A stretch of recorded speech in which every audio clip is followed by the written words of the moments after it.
Who doesn't love a good leaked email? I tell you what, it's fun to get some good leaked emails every so often. And of course, at the moment, Rishi Sunak is in a bit of a pickle.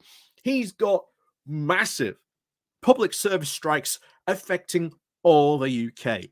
And what's even worse is that public support for a lot of these strikes is increasing. Maybe not so much, maybe for the rail strikes, but there are mass public sympathy for these rail strikes. And of course, the biggest of them all is for nurses. Also, we're expecting to see firefighters going on strike. We've had the border force recently go on strike as well, meaning that the army has had to be brought in to make sure that the border is running effectively. We've got more strikes to come. And what is it? It's the fact that people are just asking for basic pay increase and, of course, increase in standards and working conditions.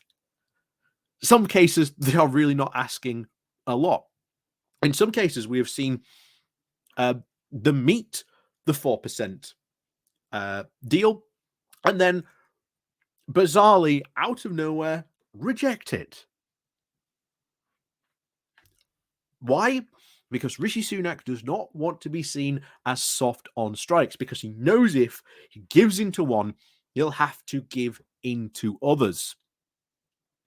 And now what we're seeing is that Rishi Sunak is trying to impose the most serious anti-union laws we are going to see in all of Europe.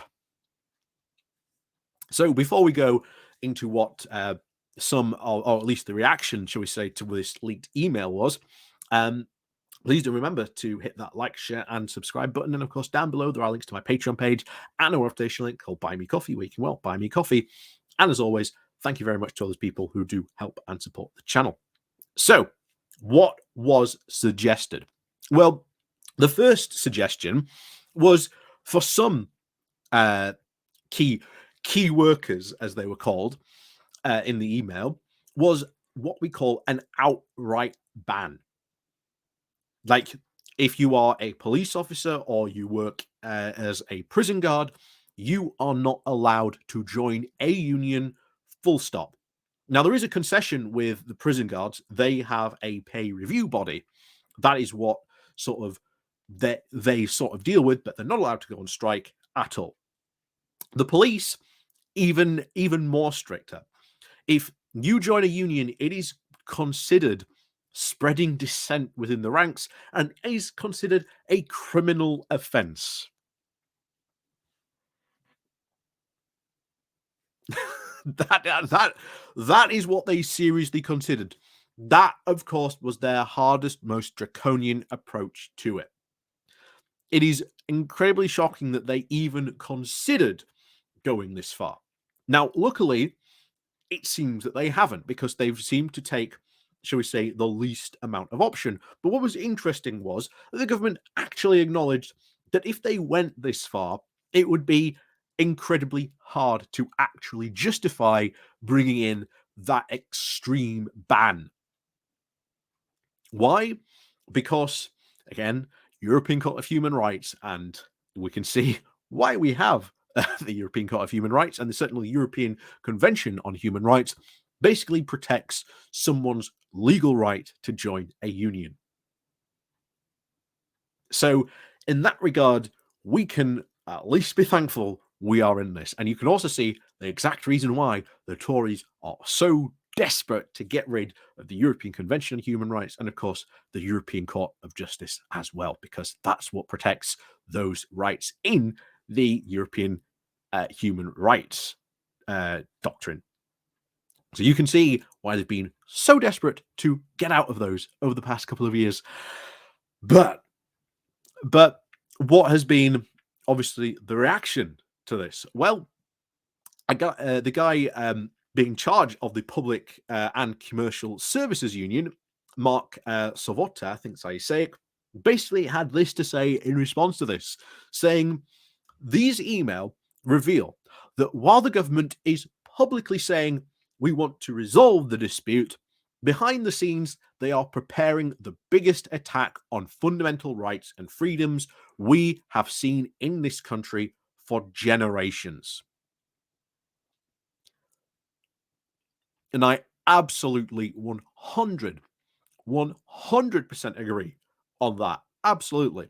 He also went on to say, of course, remember, this was even harsher than potentially what Margaret Thatcher tried during when she was facing the strikes. He went on to say this takes Thatcher's doctrine to a whole new levels, he said.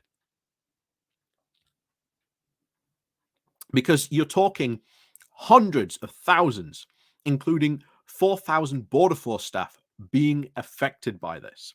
And of course, they're bringing in these minimum service levels of guarantee, which would allow, I think, companies to sue unions and, of course, fire people effectively for going on strike. And this is talking, at least from what we can see, these email affecting Border Force, health, education, fire, ambulance, and I think they mentioned nuclear, like nuclear commissions, people in charge of this section. But he also went on to say, we know that legislation covers the health service, teachers, and of course transport, and one can assume they would have considered this option not just for the border force, but for everywhere. This would affect over 1 million people, which is an extraordinary step in any democratic society. They're trying to potentially take what are already the most restrictive anti-union laws in Europe, which we actually do have some of the most strictest anti-union laws in Europe, and take them to levels I don't think anybody thought they would seriously contemplate. And that is the danger here, that we have seen this, that Sunak and the Tories are getting desperate. They know these strikes are not a good look for them, and they are getting absolutely desperate when it comes to this. The fact that they are reaching to such draconian levels should be incredibly worrying. Incredibly worrying. So, luckily, of course, they haven't gone, shall we say, the far extreme levels, but even this, the minimum service level requirement that they want to bring in, it's still going to be quite bad for unions and make it even harder for people to go on strike when they have bad pay and bad conditions. And what are they left to do?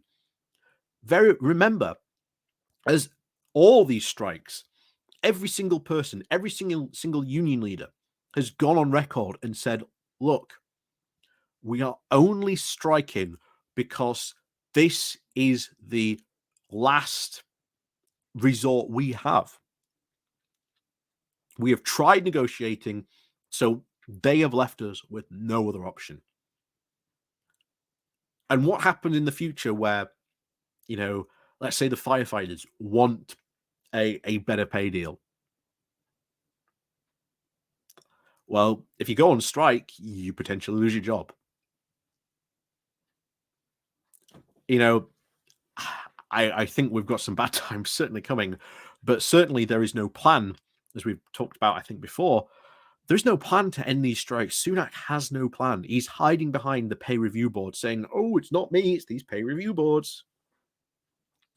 And yet, publicly, as was said at the beginning, the government has one face, while in behind the scenes, they are trying to do something incredibly different and far more damaging, certainly to people's right to join a union, than we have ever seen previously before.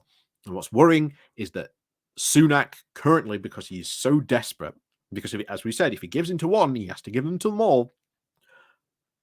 He's so desperate, he's reaching to levels of pure desperation to try and solve this. And I think it's about time Starmer really sort of steps up and starts going after the Tories for causing these strikes, and not, even in some cases, as we've seen and heard and seen many examples of them getting in the way of these negotiations, causing them to go on strike, causing this more turmoil, and now being unable to even solve this turmoil themselves. So they're now having to reach to the most extreme types of legislation in order to try and bring these strikes to an end. It is absolutely crazy that they are even getting this far. But unfortunately, that is the level of desperation Sunak is coming to over these strikes. So, as always, thank you very much for watching. Please do remember to hit that like, share, and subscribe button. And of course, down below, there are links to my Patreon page and a motivation link called Buy Me Coffee, where you can all buy me coffee. And as always, thank you very much for watching. And of course, we'll see you all next time.